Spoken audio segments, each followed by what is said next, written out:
একটা দূর থেকেই দেখতে হয়। উহুদ পাহাড়টির অবয়ব এখনো অনেকটা অক্ষুণ্ণ এবং উহুদের পাহাড়ের রং অন্য সব পাহাড় থেকে একটু ভিন্ন। হাদিসে এই পাহাড় সম্পর্কে অনেক বর্ণনা রয়েছে।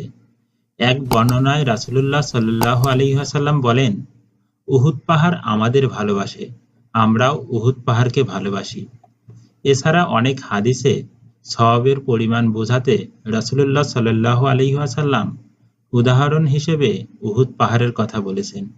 ইসলামী স্কলাররা বলেন, উহুদ পাহাড় ইতিহাসের সাক্ষী। জীবনে রাসূলুল্লাহ সাল্লাল্লাহু আলাইহি ওয়াসাল্লামের নির্দেশনা না মানলে মুসলিমরা কি পরিমাণ দুর্ভোগে পড়বে তার জ্বলজ্বন্ত উদাহরণ উহুদের প্রান্তর। এই শিক্ষা শুধু যুদ্ধের দিনের নয়, পুরো জীবনের। উহুদ প্রান্তরে কুরাইশরা নির্মমভাবে রাসূলুল্লাহ সাল্লাল্লাহু আলাইহি ওয়াসাল্লাম এর দাঁত মোবারক শহীদ করেছিল এবং তাকে আহত করেছিল।